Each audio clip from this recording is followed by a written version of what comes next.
Good morning. I invite you all to join me in our words of welcome, our unison chalice lighting, and our sung affirmation.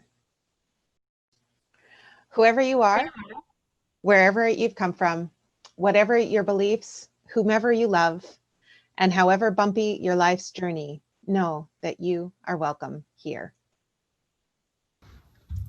Hi, I'm David Nelson. I'm Nancy Nelson. And I'm Kate Nelson. In the light of truth and the warmth of love, we gather to seek and seek to share.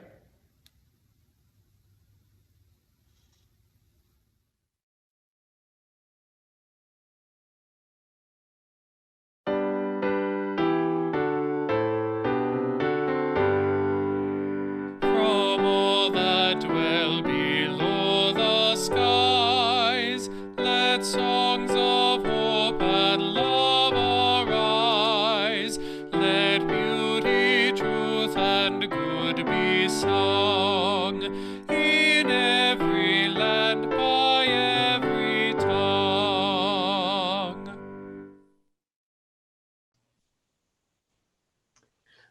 So good morning again. It is so good to be together, to see your faces, even in two dimensions.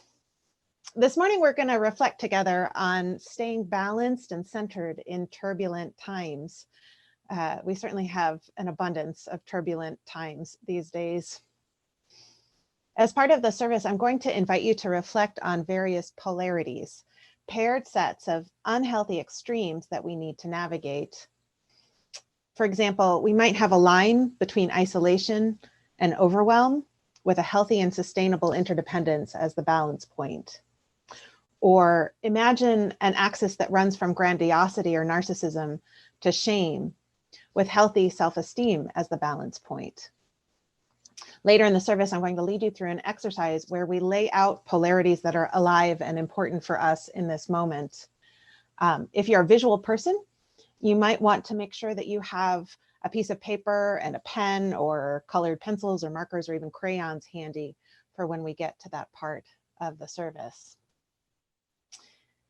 We're doing this because we live in a culture that strives to pull us toward extremes. In this historical moment, those forces that pull us toward extremes are especially strong. So coming back into balance is an act of resistance, and one that we need to engage in over and over again, sometimes moment to moment. We all have the capacity to activate our inner wisdom, our strong core. And today we'll practice using it to pull ourselves back into alignment, integrity, and balance. But first, let's sing together.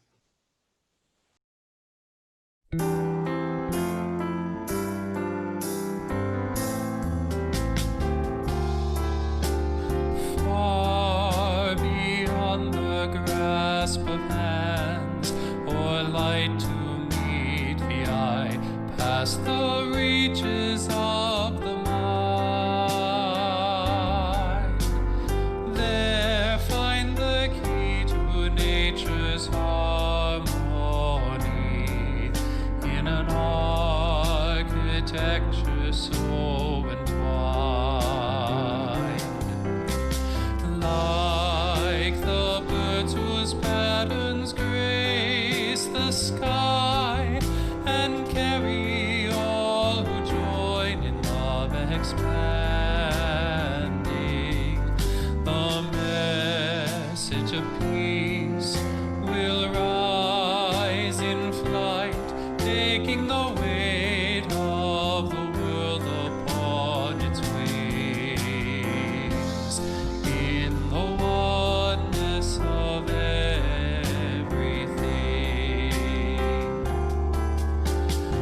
peace is in the dance of trees who stir before the first breath of wind is yet perceived. Trust in the song becoming one with the dance, and all mysteries can be believed. Songs of lives long past the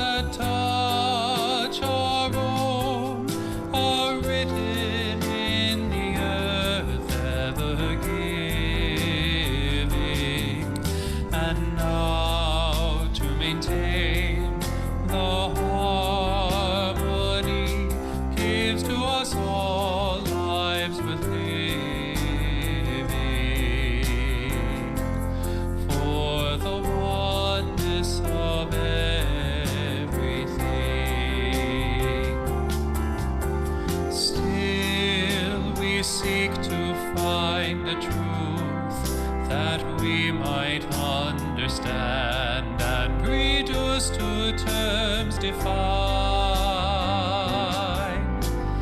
Vast and immeasurable time and space, also overwhelmingly designed.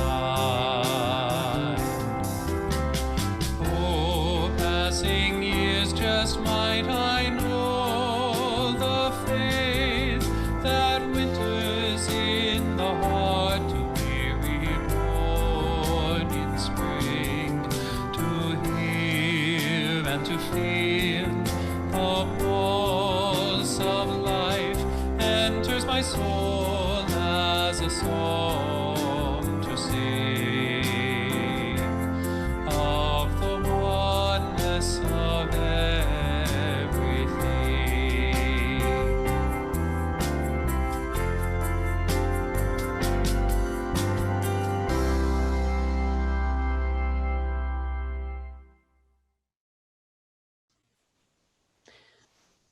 For our meditation today, I invite you to get comfortable in your bodies, as comfortable as you can. Maybe take a few deep breaths.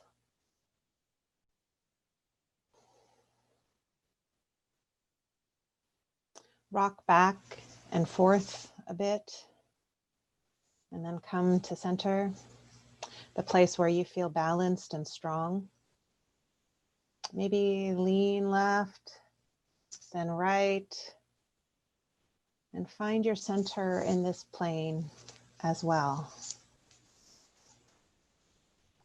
Last, jut your chin forward and then take it back.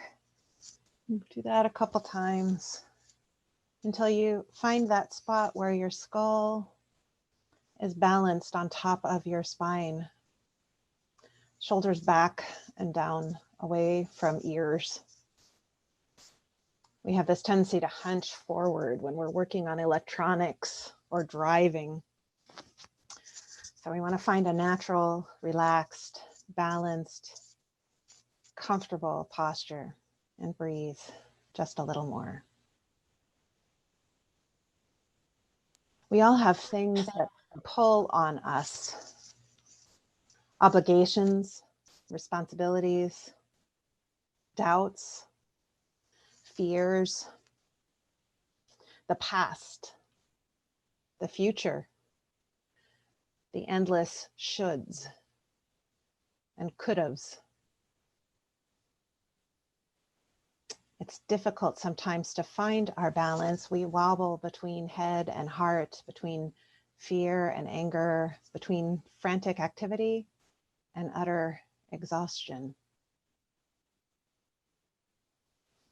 With so many things pulling us in so many directions, we can feel tangled up, turned around, and trapped. But if we can find our center and come back to that center again and again, we discover that these tensions can actually serve as stabilizing forces. Balance is never static. Rather, it's an endless, instinctive process of making micro corrections back and forth, then settling in the center until something shifts and pulls us out of alignment again. When we befriend the forces that stretch us, the tensions pulling us to either side, they help us instead of hindering us. They help us feel those subtle shifts, help us make those micro adjustments with subtlety and grace. It's tricky work finding our balance, losing it, finding it again, and still continuing to move forward. What makes it possible is that none of us are doing it alone. Whenever we need a little help, we have only to reach out a hand, and someone will be there, lovingly offering some of their strength to help us stay safe and upright. In the silence, May we acknowledge those things that pull, both the ones that pull us off balance and those that help us find it again. May we give thanks for the people nearby, willing to let us lean when we get tired. May we celebrate our own strength, our ability to find and re-find our center. And may we remember that growth, change, process, balance are as natural to us as breathing, that our lives might unfold in beauty as effortlessly as a flower blooms.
So part of the inspiration for today's service actually came to me as I was listening to a relationship audio book, one called Fierce Intimacy by Dr. Terry Real.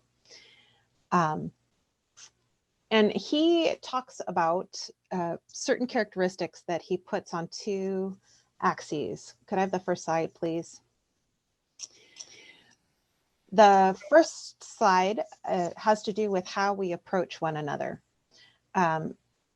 Sometimes as human beings, we put ourselves above the other person. That's one up. He calls that grandiosity. And sometimes we put ourselves one down, thinking we're less than. That's shame. And Dr. Terry talks about how important it is in relationship to really come into that balance point where we're neither one up nor one down, but really seeing both ourselves and the other with warmth and kindness. I think it's that namaste spirit that Ella and June offered us, or from Martin Buber, I and thou, that deep respect and care. And some exercises that help us get there involve imagining yourself. If you're having a hard time, if you're on the shame end, you can imagine yourself as a child and bring that self into your center, surrounded by love and light. And then gradually keep that sense of love and light and move the child self out and bring the adult self in. And if even that is hard for you, you can actually think of your own child or an animal or some other being or creature that you can love unreservedly and without no holds barred, and bring them to your center, and then swap them, keep the love and the light and the warmth that you feel for that person or that animal, and swap first your child self into that space, and then your adult self. And on the other side, of course, is grandiosity, narcissism, if we're looking one down. And the truth is that if you look down on someone, you can't establish intimacy, you can't establish connection and love. The only place where you can really connect with one another is in that neither one up nor one down, that balance point of namaste, of I and thou, of true respect for the inherent worth and dignity of both self and other. Next slide, please. The other axis that Terry Real talks about is boundaries. And he says most people, often it's related to our families of origin, we either go to one extreme where we're boundaryless, so we don't have boundaries, we become enmeshed and overly involved and don't respect the individuality of one another, or we go to the other side where we're walled off and we keep a distance, a wall of protection. And so he talks about the importance of coming to that balance point there as well, to a place of healthy boundaries. And a metaphor he uses is, think of an orange peel. Our boundaries both control what gets out from in and what gets in from out. So the white part of the orange peel is the boundary where we choose of all of the stuff that's roiling inside of us, what's worth sending out into the world. And the orange part of the orange peel is about, okay, of all of the stuff that's roiling around out in the world, of the things that people are saying to us, what is true and valuable and deserves to be allowed into our own hearts. Next slide, please. So those first two axes were from fierce intimacy, but these others are sort of the places where my mind went from there as other axes that it's useful for me to think about. So I think of an axis where one extreme is isolation, and the other extreme is sort of stretched too thin, enmeshed, just overwhelmed by the number of relationships and pulls on me so that I lose touch with myself. That isolated end, I feel lonely, I feel fragile, I feel like there's no one I can lean on or count on. And that other extreme, when I get to that place, I'm so wrapped up in other people's needs and feelings and drama that I lose touch with my own needs and feelings. And in that center, in the center point, the balance point, I'm connected and supported. So the way this particular axis works for me is if I'm off balance toward isolation, feeling lonely and fragile, I know I need to reach out. The barrier there is the worry that I'm somehow a burden. And so the strategy I use is I try to remind myself that I'm a delight and a source of joy in people's lives. I know when I'm off balance toward enmeshment when I start fantasizing about living by myself far away from all the people. And I know when I get to that place that what I need is some alone time, some solitude. And there's a difference between solitude and isolation, right? Solitude is chosen, and it's a necessary thing in our lives for ourselves. The barrier to coming back into center from that enmeshed point is ego. I sometimes get caught in a trap of thinking that if I'm not busy, I don't have worth. Like I have to be busy and important or I don't have worth. So it circles back to that self-esteem axis that we were looking at earlier. Another slide, please. Another way of thinking about this is, you know, we've got independent on one end. That's the culture of rugged individualism where we're unwilling to ask for help. We're unwilling to show vulnerability. Our culture definitely pulls us in that direction. And then the other extreme might be dependent or codependent, where we're trapped in these relationships where one person is always taking, and the core of dependency, or the center of dependency is this self-loathing, right? So, and it could be dependency on substances, it could be dependency on electronics or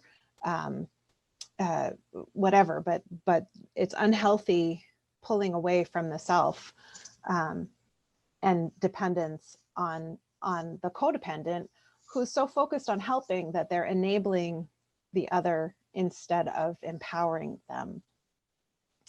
And of course, the balance point that we look for is interdependence, where there's a healthy balance of give and take, where we're able to give as it feels good, and that place where we're able to let others give to us. I want to tell you a story of an interaction that I had with somebody once. And this is somebody who was a member of one of the churches I served, very needy, a lot of issues with mental health and other challenges. And so this was a person that I spent a lot of time with, offering support, love, pastoral care. And then one day during one of our conversations, I mentioned that I was making pesto. And because our fridge had an automatic ice maker, I didn't have ice cube trays. And so I needed to go to the store to buy some ice cube trays. And this person said, well, I have ice cube trays. And my initial response was, oh, no, that's okay, I can pick some up. But this person insisted, no, really, I have extra ice cube trays. Please let me give them to you. And I realized that this was a sign of health of this person trying to come back into, there's give and take in this relationship. It's not just one way. And so I said, okay, sure. And even though it was inconvenient, I went and picked up the ice cube trays and I put my pesto in it. And our relationship transformed from that point. Just the act of accepting a gift instead of always giving allowed that person to feel more empowered and held in the relationship. It brought us to that not one up, one down, but true equality and respect for one another. Next slide, please. Another axis that I've been reflecting on a lot these days is an axis of media consumption, where on one extreme, one end, I'm in denial, I'm hiding from reality, I'm refusing to pay any attention to what's going on. And on the other extreme, I'm feeling totally overwhelmed. I'm experiencing compassion fatigue. I'm trying to pay attention to all of the things and all of the stories, and I just get swamped and I can't respond. And so I think about that tension and try to come to that balance point in the middle where I'm informed, but I'm also relatively sane. Yeah, relatively sane is the right term. It's the best we can do. The best I can do a lot of days is just be relatively sane. Next slide, please. I think about too, there's an axis for me about work-life balance. And on one extreme, I'm feeling underutilized. I'm bored, I'm distracted, I lose my sense of meaning and purpose. And on the other end, I'm overworked. I'm spending too much time on work and yeah, doom scrolling, exactly. I start feeling burnt out and resentful. I know when I'm in that place, when the phone rings and I pretend not to hear it. And I recognize that you know, that I need to pull back and shift my schedule, shift my priorities so that I can come back into a productive zone. Which actually leads me to the next point I wanted to make, which is that most of these balances aren't, you know, I have the little triangles there, but most of them aren't actually a single point. They're a zone, and a healthy zone at the center. And we know what we experience, you know, we know when we're in the productive zone, and then we know when we're coming to the edge of the zone. And if we can, as we sense that we're coming to one edge or the other, if we can pull ourselves back in, that's how we stay in that healthy, relatively sane, productive, creative zone. So those are some of the polarities that I've noticed in my life that are useful for me to reflect on. I'm wondering if you have some others, and if you'd like to go ahead and put them in the chat.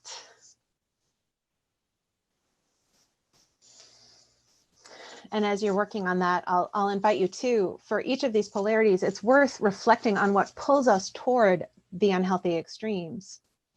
If we think about the overwork and underwork, you know, the challenge in maintaining the balance is that pull toward overwork. My ego wants me to feel important. I have a Puritan work ethic. And what helps me come back toward the center is remembering interdependence, that I don't have to do it all, that I'm part of a larger whole. So reflect on what tensions are active in your life, what the extremes are, what pulls you toward those unhealthy extremes. And next comes the fun part. Can I have the next slide, please? Oh, next one, sorry. There we go, that one. So this is the fun part. What we do now is we start laying the different polarities on top of one another. And maybe you want to just work with two polarities, two tensions in your life and make like a cross. Or maybe you want a snowflake with three different, so one this way, one this way, one this way, and one this way, right? So a 6 points, 3 axes. Or you can also do an 8-pointed star like this one. I think that probably should be the most for this exercise, but you can do this more than once, and you can do it through the week. You can do it anytime that you're feeling yourself coming to an edge. You can think about the other tensions that might help bring you back to the center. Because as you start doing this exercise of layering them on top of one another, what I discover is that leaning into one tension helps me stay balanced in the other. Oh, that's a good one. Cavalier about COVID, maniacally obsessive, and then respectfully cautious in the middle. That's a good one. So as we lean into one tension, as we work in one dimension and come back towards center, I find it helps me come back in the other dimensions as well. So it's worth reflecting on how things are related. You know, so for example, coming back into the healthy self-esteem zone supports for me having healthy boundaries, which supports interdependence, which supports my staying in the productive zone of the work-life balance, which in turn supports healthy self-esteem. So it's all connected and it comes together in a circle. So I'm going to invite you now to take I don't know, let's take like 3 or 4 minutes and play. If you have a piece of paper, you can do it on a piece of paper, or you can do it in your head, or just trust that wisdom inside of you. What are the tensions in your life that are worth thinking about? And what are the extremes you can identify? What's the balance point or the productive zone in the center that you're trying to find? And I'm going to go ahead and mute myself and stop my video, and I'll be back in just a few minutes.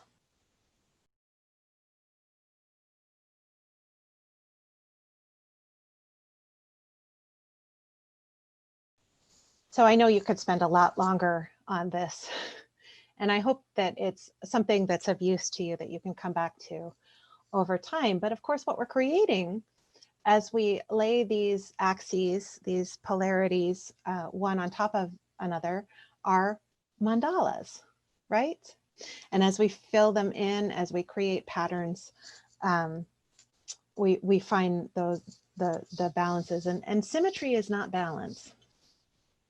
A couple weeks ago, some of you went to Idler's Rest and created nature mandalas. And so what I'd like to share with you now are some of those mandalas. Go ahead and run the video, Paul. How do we find our balance in this ever-changing world? How do we make peace with lives that are shifting on a planet that spins in a culture that sometimes seems to have spun out of control? Can we remember that there's always room and space for all the colors, all the varieties of experience? No two leaves exactly the same, no two people exactly the same. As many ways to be human as there are humans.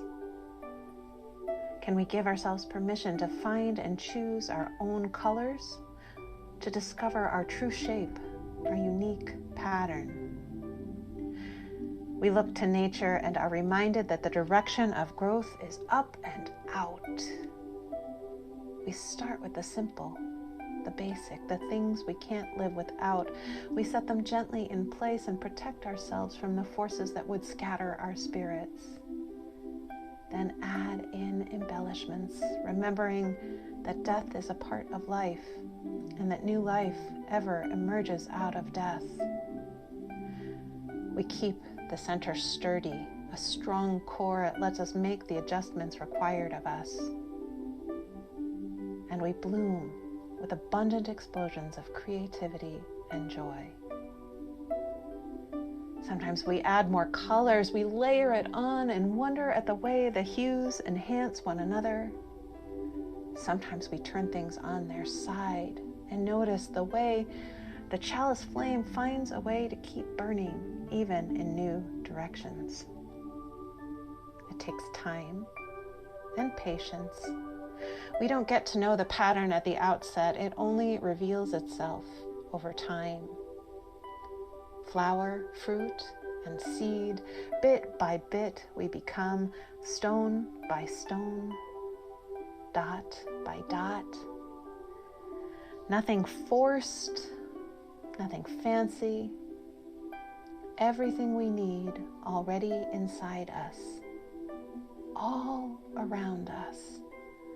Such exquisite beauty. Our lives, a home for a soul that is still hatching with wet and fragile wings.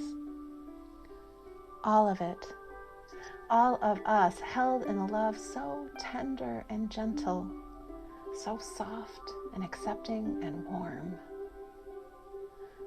All of it, all of us here to learn how to be and give that same kind of love.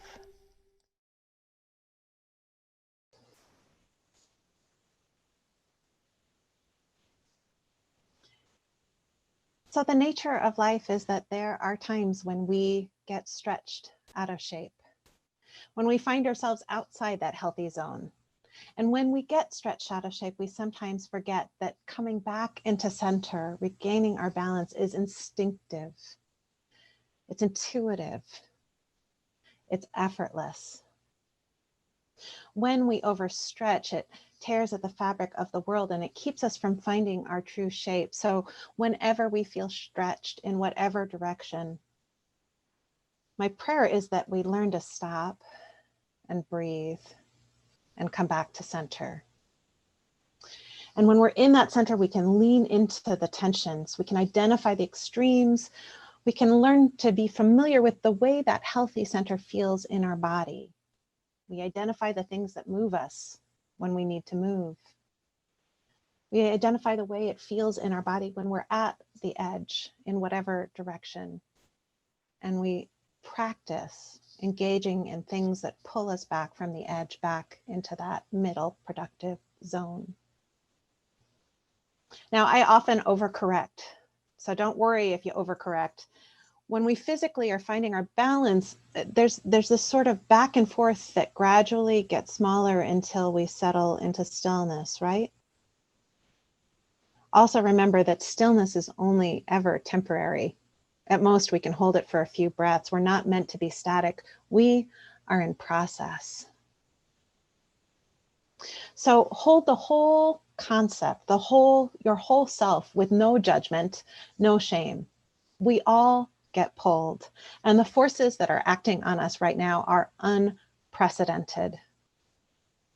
Coming back to center is an act of strength and courage and self-love.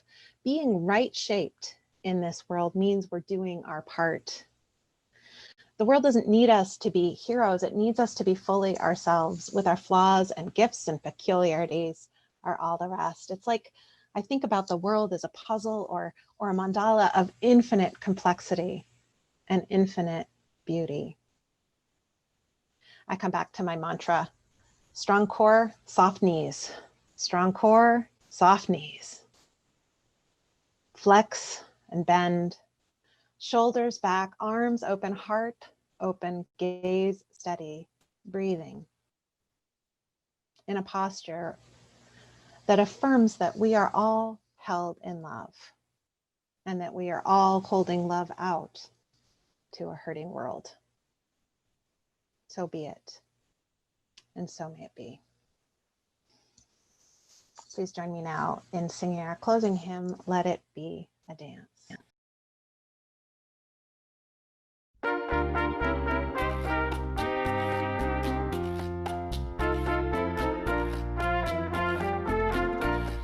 Let it be a dance we do.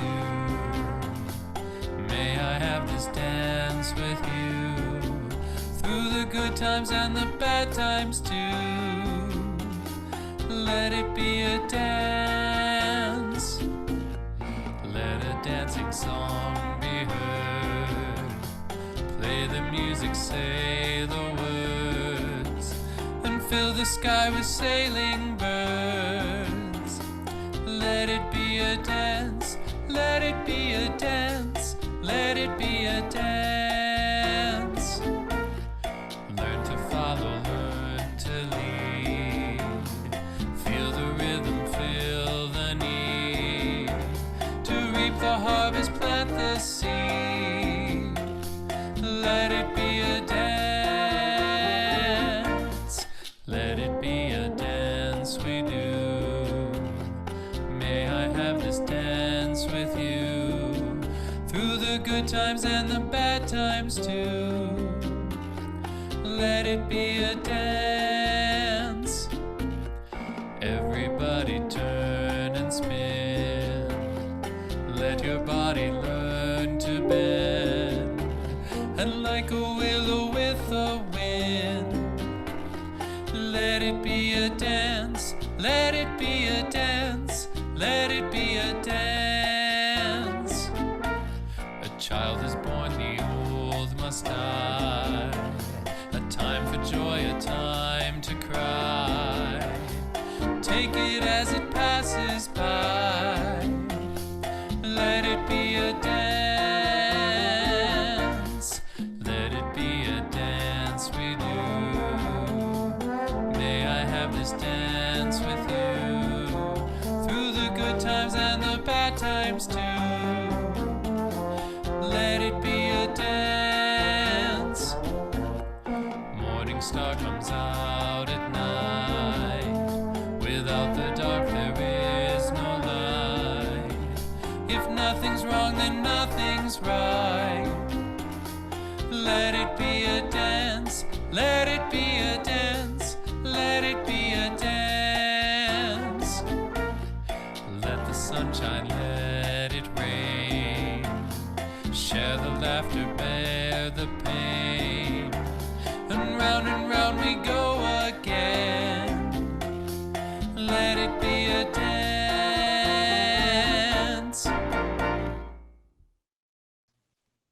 We're going to close with these words by Mary Oliver. You do not have to be good. You do not have to walk on your knees for 100 miles through the desert repenting. You only have to let the soft animal of your body love what it loves. Tell me about despair, yours, and I will tell you mine. Meanwhile, the world goes on. Meanwhile, the sun and the clear pebbles of the rain are moving across the landscapes, over the prairies and the deep trees, the mountains and the rivers. Meanwhile, the wild geese high in the clean blue air are heading home again.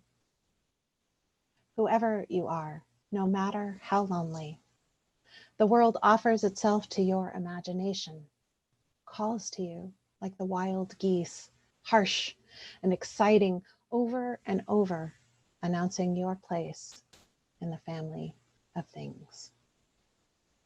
Please join me in our sung benediction, There is a Love.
As we extinguish our chalices, let's say these words to embody the flame.